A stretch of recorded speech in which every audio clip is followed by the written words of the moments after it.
Sir Zafarwal तो असी आ रहे सा मुहम्मद अली मोड़ तो साढ़े पिछे दो मोटरसाइकिल लग गई ने वो भी पिछे पिछे ने असी अगे आ रहे सा स्पीड के नाल उन्होंने साढ़े पिछे रखी है मोटरसाइकिल नाल नहीं लगे मलमाली पुली ते आ गए सर उन्होंने एक मोटरसाइकिल जी साढ़े नाल ला के गन पॉइंट ते मोजर रखे उन्होंने कहा जी गड्डी खिलारो असी क्या शायद मुंडे वाकफ ने हो सकता साढ़े यार दोस्त होने असी उन्होंने एक बार गौर ना वेख्या बाद पिस्टल जो वेख्या तो फिर असी गड्डी जी है ना साइड ते ला ली है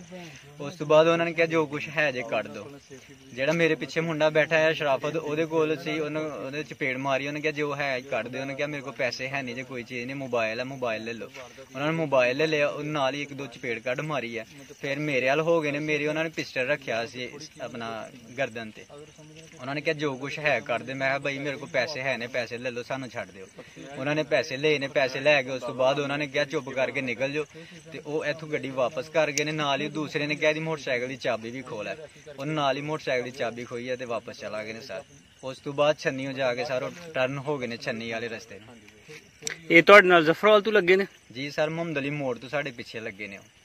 ठीक हो गया ते पहले मशकूक नहीं सन गड्डी केड़ी पहले मशकूक नहीं सी गड्डी उन्हां कोल लोकल ही सन दोवां कोल लोकल मोटरसाइकिल सन दो मोटरसाइकिल सन बंदे तीन जने सन एक मोटरसाइकिल ते दो जने सन दोवां कोल मोजर सन एक ने दब्बे लाया सी ते एक ने हाथ च फड़िया सी कद काट की सी किस तरह दी वजह कीता सी जेड़ा पिछे बैठा सी उन्होंने पैंट शर्ट पाई सी पतला जिहा मुंडा सी उन्हें जेड़ा ना मोजर मेरे रखिया सी पिछे उस तो अगे जेड़ा जो मोटरसाइकिल चला रहा सी उन्हें मोटरसाइकिल खिलार के मोजर कड्ढिया ते उन्हें नाल ब्रेस्ट मारे उन्हें कहा जो कुछ है जे कट दे सानू थ्रेड कीता पहले ते नकाब कीते दे चेहरे नहीं सर एनजी सन बगैर नकाब तो पहचान सकदे हो सर जे सामने आएंगे तो इंशाल्लाह जेड़ा मोजर वाला पतला मुंडा वो पहचानिया जाएगा चलो अनूप साहब की हुण कार्रवाई की होएगी इन्हां दे अगेंस्ट सर असीं मौके ते आए हैं इन्हां दी जिहड़ी इन्फॉर्मेशन है वो वारदात दे मुतल्लिक नोट कीती है कार्रवाई ज़ाब्ता हो रही है इंशाल्लाह ट्रेस भी किया जाएगा।